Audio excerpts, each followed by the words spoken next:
Hello students, better now we are further moving to our type C.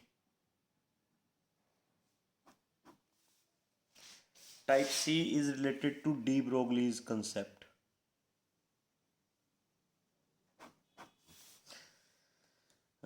ਇਸ ਦੇ ਵਿੱਚ ਪਹਿਲਾਂ ਆਪਾਂ ਕੁਝ ਫਾਰਮੂਲੇ ਡਿਸਕਸ ਕਰ ਲੈਂਦੇ ਹਾਂ ਬੇਟਾ। ਜਿਹੜੀ એનર્ਜੀ ਫੋਟੋਨ ਦੀ ਹੁੰਦੀ ਹੈ, ਫੋਟੋਨ ਦੀ એનર્ਜੀ ਦਾ ਇੱਕੋ ਹੀ ਫਾਰਮੂਲਾ ਬੇਟਾ, h ਨਿਊ ਜਾਂ hc/λ। ਬੇਟਾ ਇਹੀ ਫੋਟੋਨ ਦੀ એનર્ਜੀ ਹੁੰਦੀ ਹੈ, ਇਹੀ ਫੋਟੋਨ ਦੀ ਕਾਈਨੈਟਿਕ એનર્ਜੀ ਹੁੰਦੀ ਹੈ। ਕਾਈਨੈਟਿਕ એનર્ਜੀ ਆਫ ਫੋਟੋਨ ਅਗਰ ਤੁਹਾਨੂੰ ਪੁੱਛਦੇ ਨੇ, kinetic energy of photon it is also same, इसे फार्मूले ना कैलकुलेट करो। बट अगर थोनू काइनेटिक एनर्जी ऑफ इलैक्ट्रॉन कहते हैं फिर तुसी ये फार्मूला नहीं लगाओगे, ये सिर्फ फोटोन ते लगता है ना। इलैक्ट्रॉन की काइनेटिक एनर्जी का फार्मूला तो फिर काइनेटिक एनर्जी की फॉर्म च होएगा, मोमेंटम की फॉर्म च होएगा। ये सारे तुसी पढ़े हुए ने पहला +1 च। तो बी केयरफुल, इलैक्ट्रॉन्स की काइनेटिक एनर्जी के तुसी ये फार्मूला नहीं यूज़ करोगे। इलैक्ट्रॉन्स की काइनेटिक एनर्जी तो इन्होंने फार्मूले नाल ही निकलेगी। हाँ, फोटोन की काइनेटिक एनर्जी तुसी इस फार्मूले नाल फाइंड आउट कर सकते। क्लीयर बेटा। नैक्सट वही भी अगर कोई पार्टिकल डी ब्रोगलीज का कंसैप्ट सीगा, D Broglie's concept, D Broglie's concept सीगा भी कोई भी पार्टिकल अगर मूव करता है, कोई भी particle having mass m moving with some velocity, उस दे नाल नाल वेव एसोशीएट करेगी, उस दे नाल नाल एक वेव एसोशीएट करेगी। उस वेव की वेवलेंथ थोनू फाइंड करनी सिखाई सी, lambda is equal to h/mv। ये फार्मूला लगा के फाइंड कर सकते। ठीक है। H is Planck's constant, Planck's constant की वैल्यू थोनू पता होंगी है 6.6 10⁻³ एम हो गया पार्टिकल का मास, वी हो गई उसकी वेलोसिटी। हाँ, अगर असी कोई चार्ज पार्टिकल नू पोटेंशियल डिफरेंस दे विच एक्सलरेट करवाने हैं, कोई charge particle mass m charge q moving with velocity u under the potential difference of v volt, फिर यदि वेवलेंथ जी एसोशीएट होएगी ये वह फार्मूला बनया सी h/√2m/q_v। q is charge on particle, v is potential difference. इस फार्मूले v पोटेंशियल डिफरेंस है।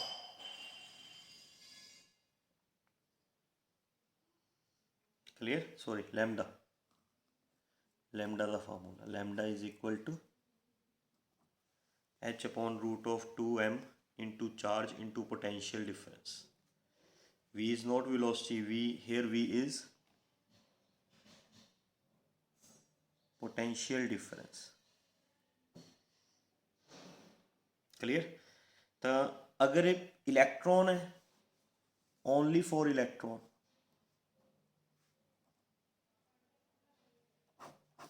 फार्मूला ए बन जाएगा 12.24√v, ये एंगस्ट्रॉम।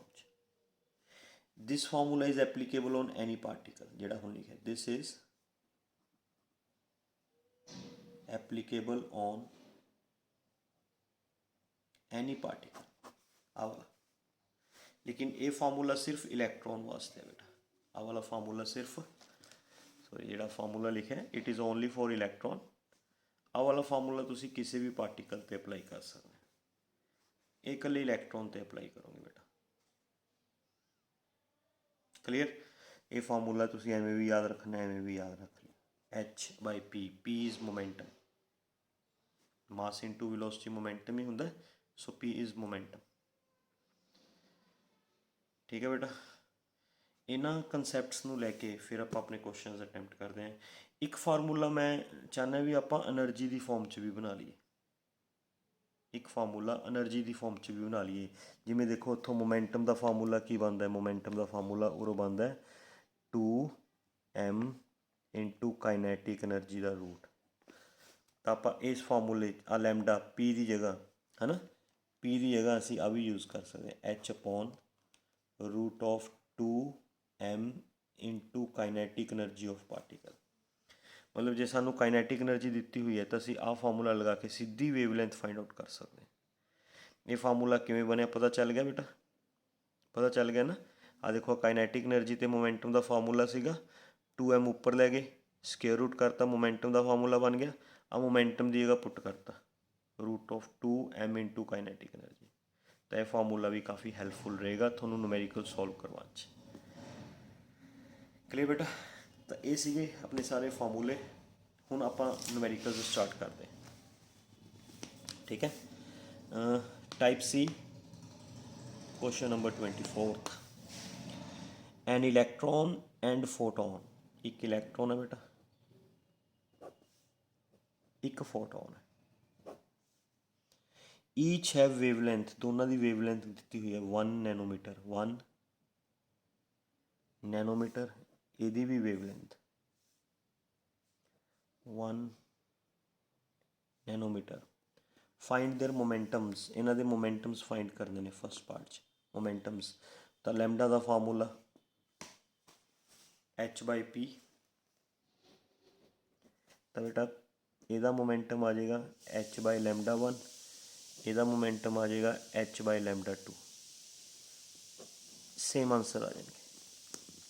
सैकेंड पार्ट इन्होंने कहा एनर्जी ऑफ फोटोन, फोटोन की एनर्जी, फोटोन की एनर्जी फाइंड आउट करनी है hc/λ। ओके। तो third part kinetic energy of electron, ये तो सीगा सैकेंड पार्ट। थर्ड पार्ट बेटा है काइनैटिक एनर्जी इलैक्ट्रॉन की, इलैक्ट्रॉन की काइनैटिक एनर्जी कढ़नी है तो तुम इलैक्ट्रॉन की काइनैटिक एनर्जी मोमेंटम वाले फॉर्मूले तो कढ़ सकते हो, p²/2m लगा के p1²/2m। p1 की वैल्यू उपरों पुट कर दियो फर्स्ट पार्ट चो। इलैक्ट्रॉन का मास आपां नूं पता 9.1 10⁻³ सॉल्व करके आंसर है। मतलब तुसी hc/λ वाला फार्मूला सिर्फ फोटोन ते लगा सकते हो। फोटोन की काइनैटिक एनर्जी का फार्मूला होंदा है hc/λ। इलैक्ट्रॉन की काइनैटिक एनर्जी या तो हाफ mv² लगाओगे या मोमेंटम वाला फार्मूला लगाओ p²/2m, है ना। तो कन्फ्यूज नहीं होना किसी चीज़ से। That your question number 24। Now we move to question number 25। Question number 25 है बेटा the de Broglie's wave associated with the particle when it is accelerated through potential difference of 150 volt. कहते जो किसी पार्टिकल नूं 150 वोल्ट नाल accelerate करवाया जाता है फिर उसके नाल जो वेवलेंथ एसोशिएट करती है 1 angstrom. What will be the de Broglie's wavelength, कितनी वेवलेंथ एसोशिएट करेगी अगर उन्होंने 1350 वोल्ट नाल एक्सलरेट करवाया जाए। दोनों केसिस च particle is same, particle same है दैट मीनस वह चार्ज वह मास सेम होएगा। हाँ वेवलेंथ ते पोटेंशियल डिफरेंस का किसी भी पार्टिकल का फार्मूला आ सीगा, है ना। तो बिकॉज आपां नूं पता lambda is equal to h upon root of 2m⁴v। केड़ी चीज़ कॉन्सटेंट है बेटा दोनों वास्ते, दोनों केसिस वास्ते h constant, 2 constant, mass constant, charge constant. So lambda is inversely proportional to root of v, है ना। ये फार्मूला लगा लो λ2/λ1 इनवर्स है ना v1/v2 का रूट, है ना। इतों बेटा तुसी λ2 फाइंड आउट कर लो, v1/v2 का रूट वैल्यूज पुट करके रिजल्ट आ जाएगा। λ1 थोनों पता है आसी 1 एंगस्ट्रॉम, इनू पुट कर लियो 10⁻⁻10 मीटर। v1 की वैल्यू पता है 150, v2 की वैल्यू पता है 1350, सॉल्व करके आंसर आ जाएगा। ठीक है बेटा, this is your question number 25। Now we further move to question number 26।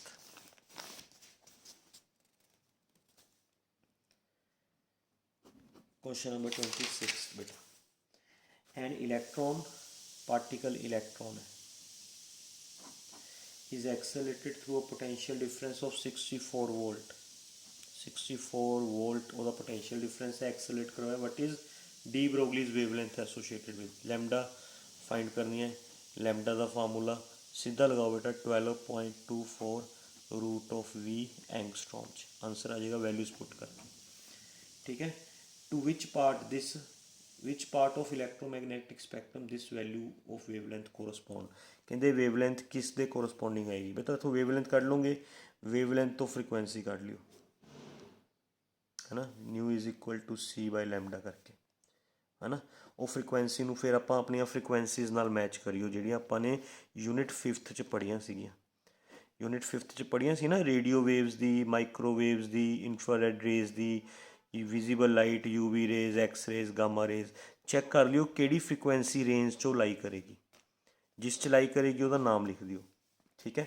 ਜਿਵੇਂ ਇਸ ਕੁਐਸਚਨ ਦਾ ਆਨਸਰ ਇਹਨਾਂ ਨੇ ਦਿੱਤਾ ਹੋਇਆ ਐਕਸ ਰੇਜ਼, ਦੈਟ ਮੀਨਸ ਜਿਹੜੀ ਇੱਥੇ ਫਰੀਕੁਐਂਸੀ ਆਏਗੀ ਨਾ ਉਹ 10 ਰੇਜ਼ ਟੂ ਪਾਵਰ 18 ਤੋਂ ਲੈ ਕੇ I think 10 raise to power 18 ਤੋਂ ਲੈ ਕੇ 10 ਰੇਜ਼ ਟੂ ਪਾਵਰ 20 ਦੇ ਬਿਟਵੀਨ ਆਏਗੀ ਫਰੀਕੁਐਂਸੀ ਰੇਂਜ ਇਹਦੀ ਹੈ ਨਾ. ਤਾਂ ਇਹ ਜਿਹੜੀ ਫਰੀਕੁਐਂਸੀ ਅਗਰ ਇਸ ਦੇ ਵਿੱਚ ਲਾਈ ਕਰ ਗਈ ਦੈਟ ਮੀਨਸ ਉਹ ਐਕਸ ਰੇਜ਼ ਨੇ.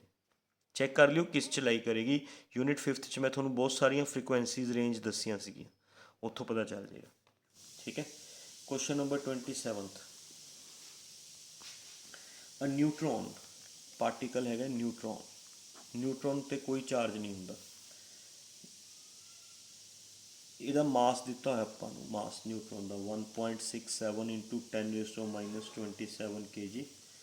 ਕੈਲਕੂਲੇਟ ਦਾ de Broglie's wavelength of neutron moving with velocity such that kinetic energy. ਆਪਾਂ ਨੂੰ ਇਹਦੀ ਕਾਈਨੈਟਿਕ ਐਨਰਜੀ ਦਿੱਤੀ ਹੋਈ ਹੈ ਬੇਟਾ. ਕਾਈਨੈਟਿਕ ਐਨਰਜੀ ਮਤਲਬ EK. ਇਹ ਆਪਾਂ ਨੂੰ ਦਿੱਤੀ ਹੋਈ ਹੈ 0.04 EV. EV ਨੂੰ ਜਾਊਲਸ 'ਚ ਬਦਲ ਲਿਓ ਪਹਿਲਾਂ ਤਾਂ, ਕਿਉਂਕਿ ਫਾਰਮੂਲਾ ਲਗਾਉਣਾ ਹੈ. ਫਾਰਮੂਲੇ 'ਚ ਅਸੀਂ EV ਯੂਨਿਟਸ ਯੂਜ਼ ਨਹੀਂ ਕਰ ਸਕਦੇ. ਇਹ ਆ ਜੀ ਐਨਰਜੀ. ਵੇਵਲੈਂਥ ਫਾਈਂਡ ਕਰਨੀ ਹੈ. ਕਾਈਨੈਟਿਕ ਐਨਰਜੀ ਤੇ ਵੇਵਲੈਂਥ ਦਾ ਫਾਰਮੂਲਾ ਕੀਤਾ ਸੀਗਾ H/√2m ਇੰਟੂ ਕਾਈਨੈਟਿਕ ਐਨਰਜੀ ਹੈ ਨਾ. ਵੈਲਿਊਜ਼ ਪੁੱਟ ਕਰੋ, ਆਨਸਰ ਆ ਜਾਏਗਾ. H ਦੀ ਵੈਲਿਊ ਪਤਾ ਤੁਹਾਨੂੰ, ਮਾਸ ਪਤਾ ਆ ਸੀਗਾ, ਕਾਈਨੈਟਿਕ ਐਨਰਜੀ ਤੁਹਾਨੂੰ ਪਤਾ. ਬਣਾਇਆ ਸੀ ਨਾ ਫਾਰਮੂਲਾ, ਬਣਾਏ ਦਾ ਫਾਇਦਾ ਹੋ ਗਿਆ. ਦੇਖੋ ਆਪਾਂ ਨੂੰ ਆ ਬਣਾਇਆ ਹੋਇਆ, ਦੇਖੋ ਫਾਰਮੂਲਾ ਬੇਟਾ, ਆ ਦੇਖੋ ਆ ਬਣਾਇਆ ਨਹੀਂ ਸੀਗਾ ਮੋਮੈਂਟਮ ਤੋਂ ਕਾਈਨੈਟਿਕ ਐਨਰਜੀ ਦਾ, ਬਣਾਇਆ ਸੀ ਨਾ ਫਾਰਮੂਲਾ. ਇਹੀ ਫਾਰਮੂਲਾ ਅਪਲਾਈ ਕਰਨਾ. ठीक है. That is your question number 27. Now move to question number 28. Calculate de Broglie's wavelength of an electron of kinetic energy this. हुण इलैक्ट्रॉन दिता होया बेटा. इलैक्ट्रॉन का मास तुहानूं पता 9.1 10⁻31 kg एंड इलैक्ट्रॉन की काइनेटिक एनर्जी इन्होंने कितनी दी हुई है 100 EV. 100 इनू जाउल्स च बदल लो. कदे भी EV च वैल्यू नहीं पुट करनी, जाउल्स च पुट करो. वेवलेंथ फाइंड करनी है. Same formula, same question 2m into. देखो फार्मूला बनाने का बेनीफिट हो गया. दो क्वेश्चन बिल्कुल एक स्टैप च हो गए. ठीक है. Now we move to question number 29. Question number 29. From a cliff. Cliff मतलब छत. That is 10 metre above the lake. Here is lake. आ लेक है बेटा. जिहड़ी क्लिफ है वो 10 मीटर ऊपर है, 10 मीटर उपर है. क्लिफ तो एक बॉय ने जंप किया. बॉय का थोनों मास दिता होया 40 kg. जंप किया, इसकी इनिशियल वेलोसिटी 0. ठीक है. Straight down to the water at the instant he strikes the water. कहते जो वो वाटर से स्ट्राइक करता उरे नीचे आएगा ना, वाटर से स्ट्राइक करेगा. What is is D Broglie's wavelength. कहते ये बॉय नाल किहड़ी ਜਿਹੜੀ ਬॉय ਦੇ ਨਾਲ ਵੇਵ ਚੱਲੇਗੀ, ਬॉय ਦੇ ਨਾਲ है ना, ਉਹਦੀ D Broglie's wavelength find out करनी है. वेवलेंथ का फार्मूला H/mv. डी ਬਰੋਗਲੀਜ਼ कंसैप्ट के अकॉर्डिंग H पता है, M पता है, V नहीं पता. बॉय की उरे वेलोसिटी कढ़ लो बेटा कितनी होएगी. हिट करन तो पहला बॉय की कितनी वेलोसिटी होएगी. किहड़ी इक्वेशन यूज़ करोगे? Third equation v² - u² is equal to 2as. v असी फाइंड करनी है, u 0 acceleration due to gravity and s हो गया h. कितना डिस्टेंस कवर किया जिन्नियां हाइट है ना. इत्थों √2gh ये फार्मूला लगा के v आ जाएगा. फिर इत्थों बेटा लैम्डा आ जाएगा. That your question number. इत्थे ना आ वाली v की वैल्यू उरे यूज़ करके, मास तो सानू पता ही है, v की वैल्यू यूज़ करके ये वेवलेंथ आ जाएगी जी बॉय नाल एसोशीएट करेगी, बॉय नाल. Okay. Question number 30th. Question number 30th है the de Broglie's wavelength of an electron particle है बेटा, ਇਹਦੀ डी ब्रोगलीज वेवलेंथ ਦਿੱਤੀ ਹੋਈ ਹੈ, ਇਲੈਕਟ੍ਰੋਨ ਮੂਵਿੰਗ ਵਿਦ ਵੈਲੋਸਿਟੀ ਇਹ ਇਲੈਕਟ੍ਰੋਨ ਕਿੰਨੀ ਵੈਲੋਸਿਟੀ ਨਾਲ ਮੂਵ ਕਰ ਰਿਹਾ 1.5 10⁻⁸ ਮੀਟਰ ਪਰ ਸੈਕਿੰਡ ਨਾਲ ਮੂਵ ਕਰ ਰਿਹਾ is equal to that of photon. ਕਹਿੰਦੇ ਇਲੈਕਟ੍ਰੋਨ ਦੀ ਡੀ ਬਰੋਗਲੀਜ਼ ਵੇਵਲੈਂਥ ਫੋਟੋਨ ਦੀ ਡੀ ਬਰੋਗਲੀਜ਼ ਵੇਵਲੈਂਥ ਦੇ ਇਕੁਅਲ ਹੈ। ਠੀਕ ਹੈ, ਕੈਲਕੂਲੇਟ ਦਾ ratio of kinetic energy of electron to that of photon. ਅਸੀਂ ਇਲੈਕਟ੍ਰੋਨ ਦੀ ਕਾਈਨੈਟਿਕ ਐਨਰਜੀ ਅਤੇ ਫੋਟੋਨ ਦੀ ਕਾਈਨੈਟਿਕ ਐਨਰਜੀ, ਇਹ ਇਲੈਕਟ੍ਰੋਨ ਦੀ ਹੈ ਬੇਟਾ, ਫੋਟੋਨ ਦੀ ਐਨਰਜੀ ਦੀ ਰੇਸ਼ੋ ਫਾਈਂਡ ਆਊਟ ਕਰਨੀ ਹੈ। ਪਹਿਲਾਂ ਤਾਂ ਬੇਟਾ ਆਪਾਂ ਇਲੈਕਟ੍ਰੋਨ ਦੀ ਵੇਵਲੈਂਥ ਡੀ ਬਰੋਗਲੀਜ਼ ਦਾ ਫਾਰਮੂਲਾ ਲਗਾ ਕੇ lambda is equal to h/mv ਇਹ ਫਾਈਂਡ ਆਊਟ ਕਰ ਲਓ। h ਪਤਾ ਹੈ 6.6 10⁻⁻34, ਮਾਸ ਪਤਾ ਇਲੈਕਟ੍ਰੋਨ ਦਾ 9.1 10⁻⁻31, ਵੈਲੋਸਿਟੀ ਪਤਾ ਹੈ 1.5 10⁸ ਹੈ ਨਾ। ਸੋਲਵ ਕਰਕੇ ਵੇਵਲੈਂਥ ਆ ਜਾਏਗੀ ਇਲੈਕਟ੍ਰੋਨ ਦੀ, ਜਿੰਨੀ ਇਲੈਕਟ੍ਰੋਨ ਦੀ ਵੇਵਲੈਂਥ ਉਨੀ ਹੀ ਫੋਟੋਨ ਦੀ ਵੇਵਲੈਂਥ ਆ ਗਈ, ਸਮਝ ਗਏ। ਇਲੈਕਟ੍ਰੋਨ ਦੀ ਕਾਈਨੈਟਿਕ ਐਨਰਜੀ ਤੁਸੀਂ ਕੱਢ ਲਓਗੇ ਬੇਟਾ, ਇਲੈਕਟ੍ਰੋਨ ਦੀ ਕਾਈਨੈਟਿਕ ਐਨਰਜੀ ਆ ਜਾਏਗੀ 12 mv² ਐਂਡ ਫੋਟੋਨ ਦੀ ਕਾਈਨੈਟਿਕ ਐਨਰਜੀ ਆ ਜਾਏਗੀ hc/λ। ਲੈਮਡਾ ਇੱਥੋਂ ਯੂਜ਼ ਕਰ ਲਓਗੇ, ਉਰੋਂ ਇਹਦੀ ਕਾਈਨੈਟਿਕ ਐਨਰਜੀ ਫਿਰ ਦੋਨਾਂ ਦੀ ratio, kinetic energy of electron to kinetic energy of photon, ਦੋਨਾਂ ਦੀ ਰੇਸ਼ੋ ਆ ਜਾਏਗੀ ਬੇਟਾ। ਵੈਲਿਊਜ਼ ਪੁੱਟ ਕਰਿਓ, ਰੇਸ਼ੋ ਆ ਜਾਏਗੀ। that is your question number 30th। okay, this is 30th question, easy ਸੀਗਾ। okay, question number now 31 question, calculate the energy of electron having de Broglie's wavelength। this simple ਹੈ ਬੇਟਾ, electron ਦੀ ਕਹਿੰਦੇ energy find out ਕਰੋ, ਉਹਦੀ D Broglie's wavelength ਦਿੱਤੀ ਹੋਈ ਤੁਹਾਨੂੰ 5500 ਐਂਗਸਟ੍ਰੋਮ ਹੈ ਨਾ। ਇਲੈਕਟ੍ਰੋਨ ਦਾ ਮਾਸ ਆਪਾਂ ਨੂੰ ਪਤਾ 9.1 10⁻⁻31 ਹੈ ਨਾ। ਤਾਂ ਵੇਵਲੈਂਥ ਦਾ formula h/√2m into kinetic energy ਹੈ ਨਾ। ਇਹ ਫਾਰਮੂਲਾ ਸੀ ਵੇਵਲੈਂਥ ਦਾ। ਸਕੇਅਰਿੰਗ ਕਰ ਦਿਓ, lambda square h² 2m into kinetic energy. ਤਾਂ ਇੱਥੋਂ ਕਾਈਨੈਟਿਕ ਐਨਰਜੀ ਦਾ ਫਾਰਮੂਲਾ ਬਣ ਗਿਆ h/2m lambda h²/2m lambda square. Values put ਕਰਕੇ ਆਂਸਰ, h ਦੀ ਵੈਲਿਊ ਪੁੱਟ ਕਰੋ, ਇਲੈਕਟ੍ਰੋਨ ਦਾ ਮਾਸ ਪੁੱਟ ਕਰੋ, ਵੇਵਲੈਂਥ ਪੁੱਟ ਕਰੋ, ਐਨਰਜੀ ਫਾਈਂਡ ਆਊਟ ਹੋ ਜਾਏਗੀ। ਠੀਕ ਹੈ, ਬਿਲਕੁਲ ਵੀ ਔਖੇ ਕੁਐਸਚਨ ਨਹੀਂ ਹੈਗੇ ਬੇਟਾ, ਬਿਲਕੁਲ ਈਜ਼ੀ ਕੁਐਸਚਨਸ ਹੈ। Okay, now we further move to question number 32। wait a minute, we move to question number 32। yes, question number 32। okay, question number 32 is same as that of question number 24। अपने आप करियो बेटा, question number 32 is same as that of question number 24। do yourself। okay, same है। question number 33 ਦੇ ਵਿੱਚ ਉਹਨਾਂ ਨੇ ਕਿਹਾ ਇੱਕ an electron and a photon, ਨਹੀਂ sorry 33 an alpha particle and a proton. ਇੱਕ ਅਲਫਾ ਪਾਰਟੀਕਲ ਹੈ ਬੇਟਾ, ਇੱਕ ਪ੍ਰੋਟੋਨ ਹੈ। ਅਲਫਾ ਪਾਰਟੀਕਲ ਕਹਿੰਦੇ ਨੇ ਹੀਲੀਅਮ ਨਿਊਕਲੀਅਸ ਨੂੰ, ਪ੍ਰੋਟੋਨ ਕਹਿੰਦੇ ਨੇ ਹਾਈਡਰੋਜਨ ਨਿਊਕਲੀਅਸ ਨੂੰ ਹੈ ਨਾ। ਦੈਟ ਮੀਨਸ ਦੋਨਾਂ ਦਾ ਐਟੋਮਿਕ ਨੰਬਰ ਸੇਮ ਹੈ, ਡਿਫਰੈਂਟ ਹੈ। ਅਗਰ ਪ੍ਰੋਟੋਨ ਦਾ ਚਾਰਜ Q ਹੈ ਤਾਂ ਅਲਫਾ ਪਾਰਟੀਕਲ 'ਤੇ ਚਾਰਜ 2Q ਹੋਏਗਾ। ਪ੍ਰੋਟੋਨ ਦਾ ਅਗਰ ਮਾਸ M ਹੈ ਤਾਂ ਅਲਫਾ ਪਾਰਟੀਕਲ ਦਾ ਮਾਸ 4m ਹੋਏਗਾ। ਸਮਝ ਗਏ? ਆਪ ਐਵੇਂ ਚੀਜ਼ ਰਿਲੇਟ ਕਰ ਲਈ ਬੇਟਾ, ਇੱਥੋਂ ਤਾਂ ਚਾਰਜ ਪਤਾ ਚੱਲਦਾ ਹੁੰਦਾ, ਉਰੋਂ ਮਾਸ ਪਤਾ ਚੱਲਦਾ ਹੁੰਦਾ, ਮਾਸ ਉਰੋਂ ਚਾਰਜ। ਤਾਂ ਅਗਰ ਇਹਦਾ ਚਾਰਜ ਪ੍ਰੋਟੋਨ ਦਾ ਚਾਰਜ Q ਹੈ ਤਾਂ ਅਲਫਾ ਪਾਰਟੀਕਲ ਦਾ ਚਾਰਜ ਇਸ ਨਾਲੋਂ ਡਬਲ 2Q। ਅਗਰ ਪ੍ਰੋਟੋਨ ਦਾ ਮਾਸ M ਹੈ ਤਾਂ ਅਲਫਾ ਪਾਰਟੀਕਲ ਦਾ ਮਾਸ 4 ਟਾਈਮਸ ਹੈ ਨਾ। ਇਹ ਚੀਜ਼ ਹੋ ਗਈ, ਚਾਰਜ ਹੋ ਗਏ, ਮਾਸ ਹੋ ਗਏ ਹੈ ਨਾ। ਠੀਕ ਹੈ, ਫਰੋਮ ਰੈਸਟ ਦੋਨੇ ਜਣੇ ਰੈਸਟ ਤੋਂ ਐਕਸਲਰੇਟ ਕਰਵਾਏ ਗਏ ਬਾਈ ਸੇਮ ਪੋਟੈਂਸ਼ੀਅਲ ਡਿਫਰੈਂਸ। ਇਹਦਾ ਪੋਟੈਂਸ਼ੀਅਲ ਡਿਫਰੈਂਸ ਅਤੇ ਇਹਦਾ potential difference same potential difference ਨਾਲ ਐਕਸਲਰੇਟ ਕਰਵਾਏ ਗਏ। Ratio of de Broglie's wavelength ਦੀ ਰੇਸ਼ੋ ਫਾਈਂਡ ਆਊਟ ਕਰਨੀ ਹੈ, alpha particle to that of proton, ਇਹ ਫਾਈਂਡ ਆਊਟ ਕਰਨੀ ਹੈ। ਅਲਫਾ ਪਾਰਟੀਕਲ ਪਹਿਲਾਂ ਹੈ ਨਾ, क्वेश्चन च अल्फा पार्टिकल पहला है, प्रोटोन बाद चो, इस करके अल्फा पार्टिकल की वेवलेंथ उपर रखनी है, प्रोटोन की वेवलेंथ नीचे। वेवलेंथ का फार्मूला की सीगा? वेवलेंथ का फार्मूला पोटेंशियल डिफरेंस नाल H/√2m/Q/V। किहड़ी चीज़ सेम है दोनों वास्ते? दोनों वास्ते बेटा H कॉन्सटेंट है, 2 कॉन्सटेंट है एंड पोटेंशियल डिफरेंस कॉन्सटेंट है। तो पोटेंशियल डिफरेंस H ते 2 तो पोटेंशियल डिफरेंस को खत्म करके फार्मूला प्रोपोर्शनैलिटी च ले हुणे लगा दो। λ2/λ1 √ इनवर्स च लिखना, λ2 ऊपर है तो m2Q2 नीचे, λ1 नीचे तो m1Q1 ऊपर, है ना। सॉल्व कर लियो बेटा। m1 m है, Q1 Q है, m2 4m है, Q2 2Q है ना। m नाल m, Q नाल Q कैंसल, 4 × 2 8, 8 ये आ गया बेटा λ2/λ1 √1/8, 1/2√2 है ना। That is answer 1/2√2। Question number, this is question number 33। ठीक है बेटा, कोई कन्फ्यूजन? समझ आ गया? प्रोटोन ते अल्फा पार्टिकल के थोनों चार्जिज एंड मासिस आ फार्मूले तो पता चलेगा बेटा, थोनों बेसिक नॉलेज होनी चाहिए। ओके, पोटेंशियल डिफरेंस सेम दिता हुआ सीगा, वेवलेंथ की रेशो फाइंड करनी सी, तो वेवलेंथ ते पोटेंशियल डिफरेंस वाला पार्टिकल, किसी भी पार्टिकल वाला फार्मूला, जिहड़ा फार्मूला किसी भी चार्ज पार्टिकल से लग सकता है, आ सीगा which is applicable on any charge particle, वो फार्मूला पिक कर लिया, उतों रिजल्ट कर लिया बेटा।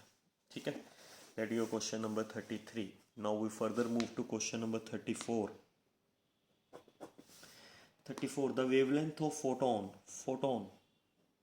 पार्टिकल्स का ख्याल रखियो, यदि वेवलेंथ दी हुई है 1 एंगस्ट्रॉम, 10⁻10 मीटर, सॉरी 1 नहीं 1.4 है बेटा, 1.4 × 10⁻10 metre. It collides with an electron. Okay, ये इलैक्ट्रॉन नाल कोलाइड होया, its wavelength after collision becomes 4 angstrom. ये पहला वेवलेंथ है, बाद चो इसकी वेवलेंथ होगी 4 एंगस्ट्रॉम। ओके, मैं समझ गया की क्वेश्चन है बेटा। ये अपने कोल ना एक फोटोन है ना, फोटोन च पहला एनर्जी सी एनी λ1 ਦੇ अकॉर्डिंग, ये इलैक्ट्रॉन नाल टकराया है ना, इलैक्ट्रॉन नाल टकरा के इसकी एनर्जी चेंज होके इन्नी रह गई, इन्नी इलैक्ट्रॉन च कितनी एनर्जी आई होएगी? तो सिंपल बेटा, जिन्नी एनर्जी मतलब जिन्नी उस च पहला एनर्जी सी, जिन्नी एनर्जी उस च पहला सी, उस चों कुछ एनर्जी किनू मिल गई? इलैक्ट्रॉन नू, ते बाकी एनर्जी उस कोल बच गई, है ना। ਇਹਦਾ मतलब ये होया भी जिन्नी एनर्जी पहला सी, उस चों बाद वाली एनर्जी उसकी की कर दो माइनस, ये एनर्जी उस कोल इलैक्ट्रॉन वाली बच गई। ठीक है बेटा, मतलब Hc/λ1 माइनस Hc/λ2, इतों अपने कोल इलैक्ट्रॉन की एनर्जी आ जाएगी, इलैक्ट्रॉन की मैं फिर दोबारा तो रिपीट कर दिना बेटा भी जिन्नी एनर्जी फोटोन च सीगी, सपोज करो कितनी एनर्जी सी 10 जूल, है ना, उस चों कुछ एनर्जी इन्हें इलैक्ट्रॉन नू देती, इलैक्ट्रॉन की एनर्जी बन गई, इनू मैं इलैक्ट्रॉन की एनर्जी कहता, है ना। बाकी एनर्जी उस च बच गई, मतलब मान लो जे उन्हें इलैक्ट्रॉन नू 5 जूल एनर्जी देती, 5 जूल, तो उस कोल बच कितनी गई बेटा? 5 जूल बच गई। तो मतलब this energy plus this energy is equal to this energy, है ना। तो ये बची हुई एनर्जी है, मतलब ये पहला दी एनर्जी होगी, कुछ एनर्जी इलैक्ट्रॉन नू देती, बाकी उस च बच गई, है ना। तो बेटा ये पहले वाली एनर्जी होगी, ये बची हुई एनर्जी होगी, दोनों को माइनस करके ये इलैक्ट्रॉन की एनर्जी आ जाएगी, this is energy of electron, minus कर लियो, आंसर आ जाएगा। That is question number 34। Okay, question number 35। Find the energy that should be added to an electron of energy this to reduce its de Broglie's wavelength from 1 nanometre to 0.5 nanometre. Find the energy that should be added to an electron of energy 2 eV। कहते जो electron च energy 2 2 EV है।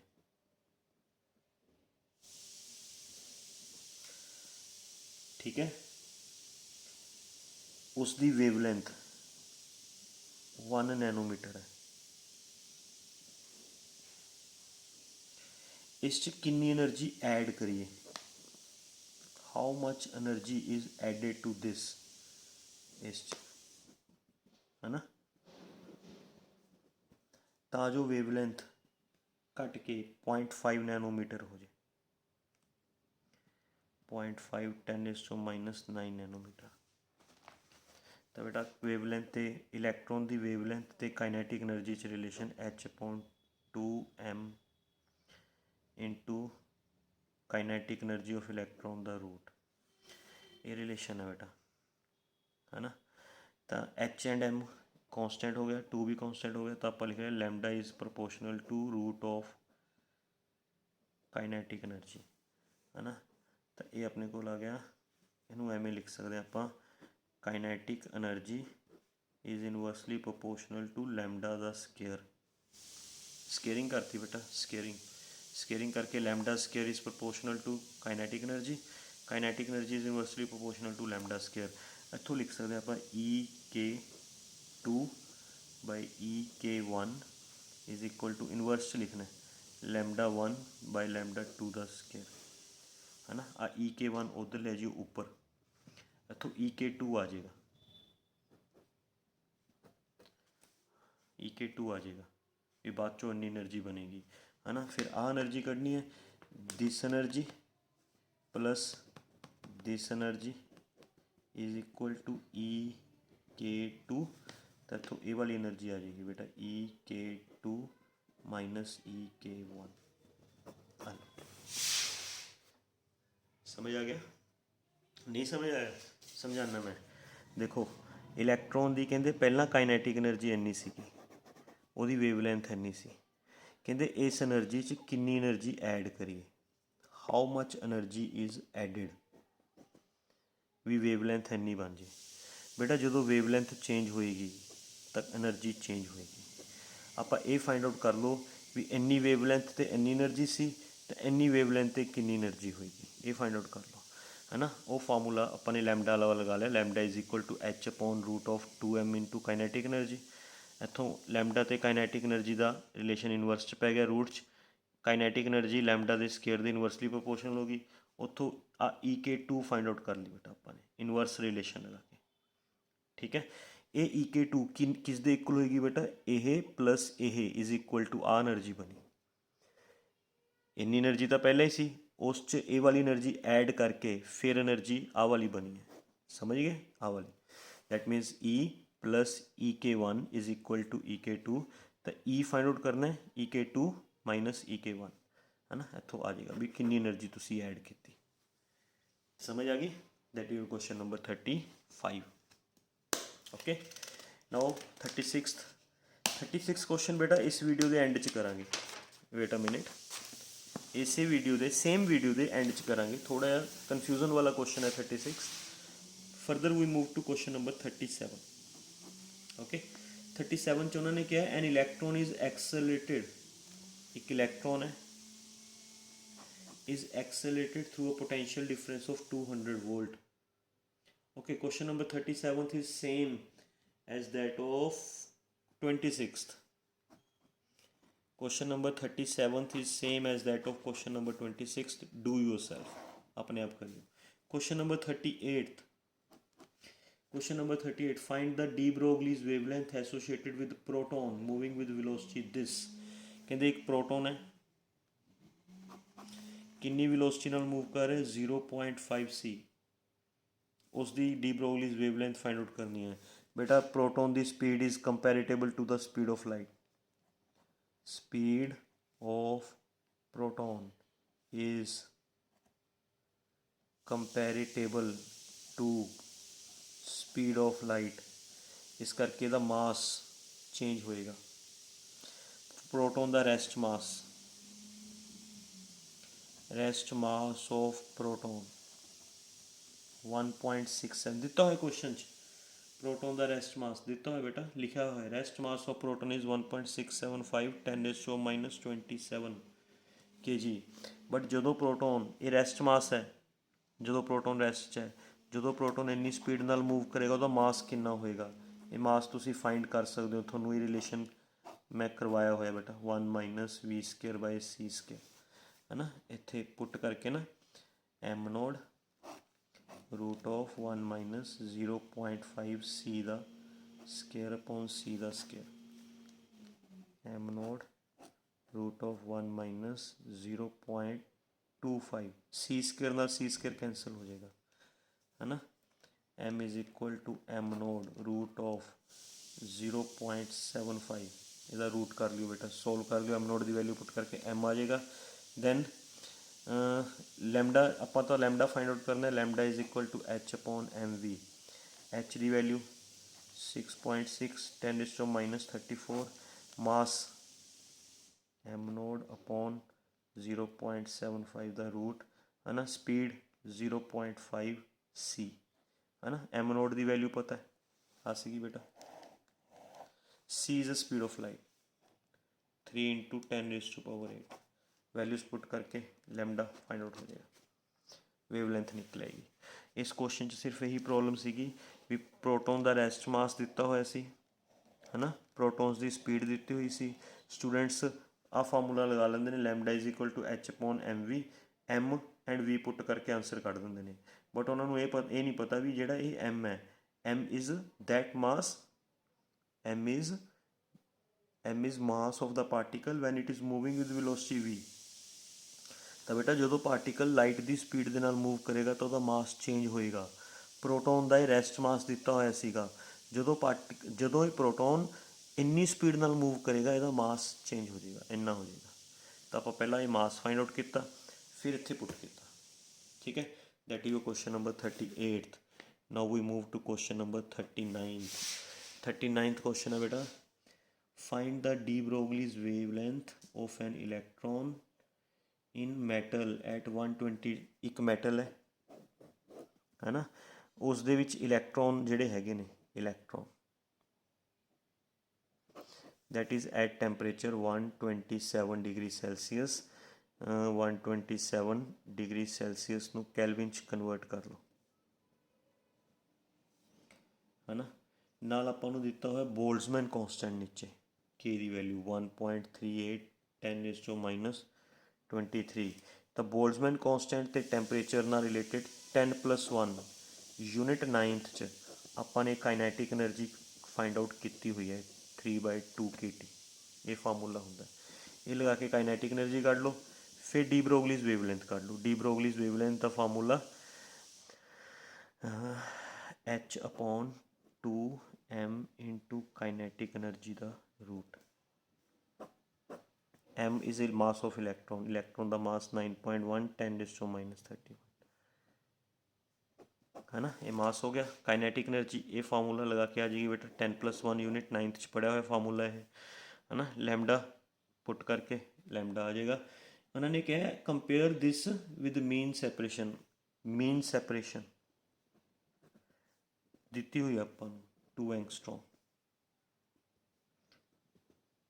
कहते इस wavelength में ये compare करो, बस ऊपर वेवलेंथ लिखियो, नीचे आ 2 × 10⁻⁻10 सोल्व कर लियो कितना बनता है, उतों फिर लैमडा आ जाएगा, जिन्ना आ जाएगा ना आंसर इंटू आर, भी लैमडा इन्ने टाइम्स होएगा mean सैपरेशन।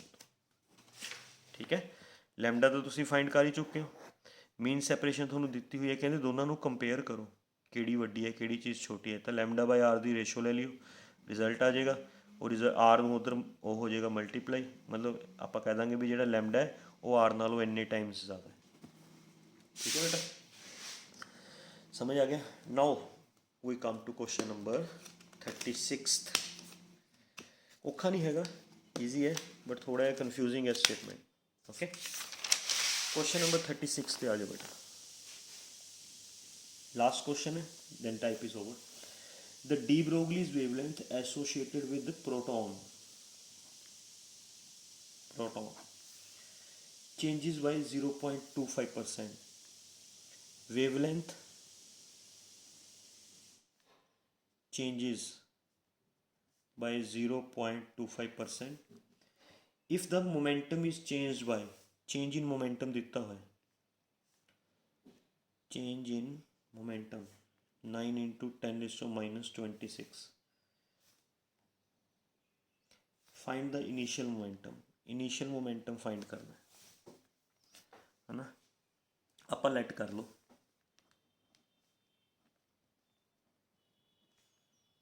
initial momentum is P, ठीक है। change in momentum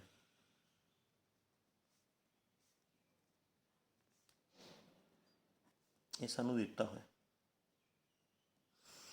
ਠੀਕ ਹੈ। ਵੇਵਲੈਂਥ ਚੇਂਜਿਸ ਬਾਈ 0.25%।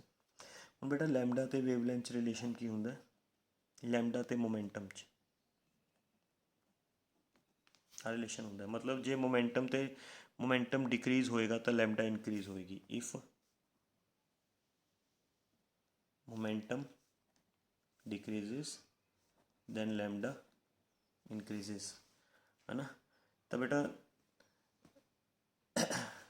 ਜੇ ਮੋਮੈਂਟਮ ਡਿਕਰੀਜ਼ ਹੁੰਦਾ ਤਾਂ ਲੈਮਡਾ ਇਨਕਰੀਜ਼ ਹੋਏਗੀ। ਮਤਲਬ ਜੇ ਆਪਾਂ ਲਿਖੀਏ ਵੀ ਨਿਊ, ਜਿਵੇਂ ਆਪਾਂ ਨੇ ਆਹ ਫਾਰਮੂਲਾ ਲਿਖਿਆ, ਸੁਣੋ, ਜਿਵੇਂ ਆਪਾਂ ਨੇ ਆਹ ਲਿਖਿਆ lambda is equal to H upon P, ਇਹ ਤਾਂ ਓਰੀਜਨਲ ਵੇਵਲੈਂਥ ਹੈ ਨਾ, original wavelength lambda, original momentum P, ਉਵੇਂ ਆਪਾਂ ਨਿਊ ਮੋਮੈਂਟਮ, ਨਿਊ ਵੇਵਲੈਂਥ ਤੇ ਨਿਊ ਮੋਮੈਂਟਮ ਦਾ ਫਾਰਮੂਲਾ ਲਿਖ ਲਿਆ ਐਵੇਂ, original wavelength, original momentum, new wavelength, new momentum.